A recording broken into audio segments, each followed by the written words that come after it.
នេះខ្ញុំបង្ហាញតិចពីការលក្ខខណ្ឌនៅក្នុង cell ជាងលក្ខខណ្ឌគឺថាយើងមានឈ្មោះយើងឈ្មោះគឺអាស័យដ្ឋាននិងវគ្គខែលក្ខណ្ឌគឺថាបើសិនជាវគ្គខែនឹងតូចជាង5ហើយអញ្ចឹងយើងឲ្យថែម$10ទៅអញ្ចឹងយើងដាក់កន្លែងនេះគឺពាក្យ if មុនជាធម្មតារូបមន្តត្រូវផ្ដើមដោយសញ្ញាស្មើ if យើងបិទទៅហើយទៅអញ្ចឹងយើងដាក់ម៉ោងនេះវិញទៅយើងប្រើសញ្ញា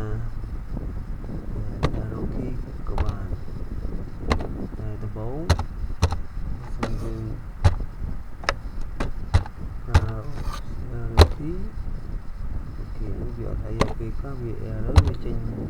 ឲ្យយើងជ្រើសរើសអូខេឲ្យឧទាហរណ៍ឡើងវិញថ្មីif បើកបិទនេះយើងប្រើសញ្ញា arrow key អញ្ចឹងទៅយើងអូខេទៅបានបើសិនបើប្រាក់ខែហ្នឹងនេះប្រាក់ខែដូចជាង5ហើយអញ្ចឹងយើងដាក់ select វាមកឬក៏យើងយក E2 ក៏បានE2 យើងទៅសេE2 អញ្ចេះក៏បានហើយយើង select យើងចេះក៏បានescape ទៅបាត់ហើយឡើងវិញ if E2 ដូចជាង5ហើយ comma មកយើងឲ្យ E2 នោះថែមនឹង$10មកមួយទៀតបើសិនជាមិនអញ្ចឹងទេយើងឲ្យស្មើនឹង E2 ដែរហើយ enter មក E2 ដដែលមានថាវាអត់ថែមអីវាខែប្រមាណនៅប៉ុណ្ណឹង enter មកយើងបាន500ដដែលឃើញទេ500នេះ500សារវាអត់ចូលលក្ខខណ្ឌទេពីព្រោះវាលក្ខខណ្ឌគឺតូចជាង500តែនេះវាយើងវាស្មើ500អញ្ចឹងអាក្រោមនេះវាតូចជាង500តូចជាង500ហ្នឹងវាត្រូវថែមអានេះទៅជា260ហើយអូសមកយើងឡើងដល់2នេះឡើងដល់260យើងថែម10អានេះយើងឡើងដល់254អានេះ310អានេះខ្ញុំ700តែព្រោះវាធំជាង500ហ្នឹងមួយទៀតsheet មួយទៀតខ្ញុំចង់បង្ហាញចេះលក្ខខណ្ឌមានដល់ទៅ2ថាបើសិនជា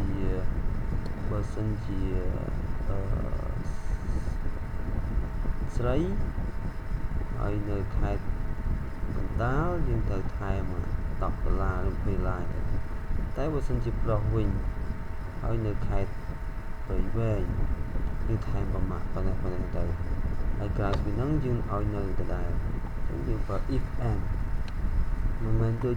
មួយនេះទេមួយនេះយើងប្រើ if ធម្មតាយើងប្រើ if ធម្មតា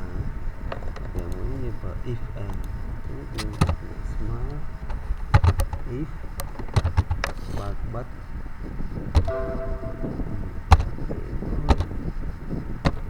យើងសេ and បើកបិទទៀតប្រសិនបើ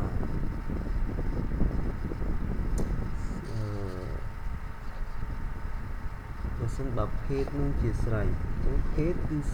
C2 នេះ C2 យើងស្លេចយកវាមកបើសិនបើ C2 នឹងស្មើនឹង S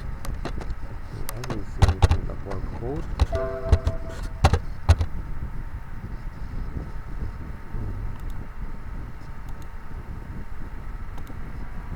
បើសិនបើ C2 ស្មើនឹង S យើងសេ S ធំអញ្ចឹងយើងសេ S ធំតាមវាមកបើសិនបើ C2 នឹងស្មើនឹង F ធំមក ហើយអាសេដ្ឋានហ្នឹងនៅកណ្ដាលអញ្ចឹង D2 វិញអញ្ចឹង D2 ហ្នឹងស្មើនឹងកណ្ដាលអ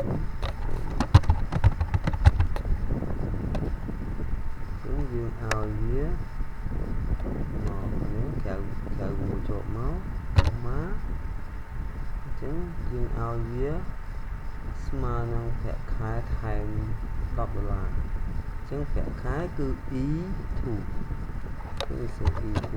សរតូចសរធំអត់បញ្ហាទេ E2 បូក10អញ្ចឹងស្មើនឹង E2 បូក10ហើយលក្ខខណ្ឌមួយទៀតយើងទៅ if and មួយទៀតនេះចប់ if and មួយហើយ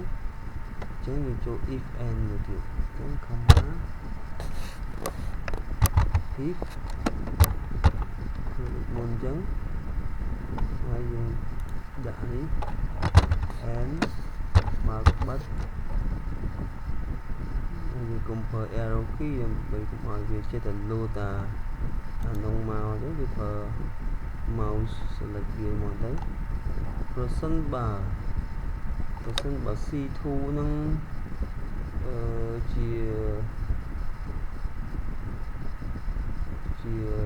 ជាM វិញប្រសិនបើ C2 ហ្នឹងស្មើនឹង M វិញមិញ F ឥឡូវបើ C2 នឹងស្មើនឹង M មូលហេតុយើងបើកឲ្យបិទវិញហ្នឹងកុំឲ្យវាច្រឡំយើងស្មើនឹង M យើង comma មកហើយបើ C2 ស្មើនឹង M ហើយអាស័យដ្ឋានហ្នឹងនៅស្មើនឹងព្រៃវែងអាស័យដ្ឋានហ្នឹងគឺនេះ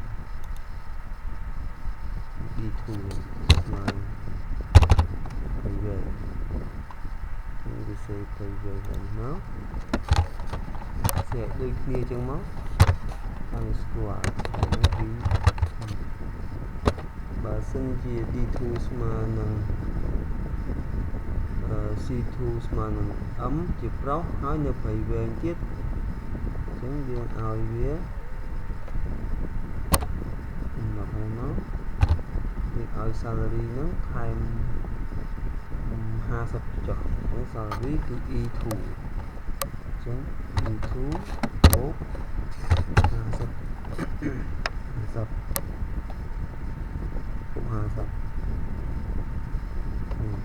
ចូលលក្ខខណ្ឌមួយទៀតក្រៅពីហ្នឹងអីអានេះដូចជាមកបានដែរក្រៅពីហ្នឹងឲ្យវាស្មើ E2 ទៅតែនេះវាថាអត់ថែមប្រមាណទេស្មើ E2 អូខេចប់ហើយយើង enter មកវាបាន510នេះដោយសារតែវាជាស្រីហើយនៅខាងកណ្ដាលចូលលក្ខខណ្ឌយើងទៅខាង$10ចំណែកនេះនៅព្រៃវែងថែម50ចុះគួរតែ450អូខេត្រឹមត្រូវអូសទាំងអស់មកវានេះ450ត្រឹមត្រូវហើយនេះ710ត្រឹមត្រូវជាស្រីនៅកណ្ដាលថែម10ប្រុសនៅព្រៃវែងថែម450ស្រីនៅកណ្ដាល900បូក10 910អូខេអញ្ចឹងថ្ងៃនេះចង់បង្ហាញប៉ុណ្ណឹងតើតើនឹងប្រព័ន្ធ if និង if and មួយនេះយើងប្រើ if ធម្មតាទេនេះយើងប្រើ if and if and តាមវិញក៏បានបាទសូមអរគុណព្រោះការតាមដានវីដេអូហើយក្នុងក្រោយខ្ញុំនឹងបង្ហាញបន្ថែមទៀតទាក់ទងជាមួយនឹង Excel ឬក៏អីផ្សេងថែមទៀតមានចំណុចមួយទៀតខ្ញុំនឹងបង្ហាញនៅវីដេអូក្រោយគឺយើងប្រើ start R ទៅយើងចេញអានេះធម្មតាវាចេញយើងស្វ័យប្រវត្តិណាប៉ុន្តែពេលខ្លះវាបាត់ទាំងអស់ខាងមកពីមហាអីខ្ញុំនឹងបង្ហាញក្នុងវីដេអូក្រោយ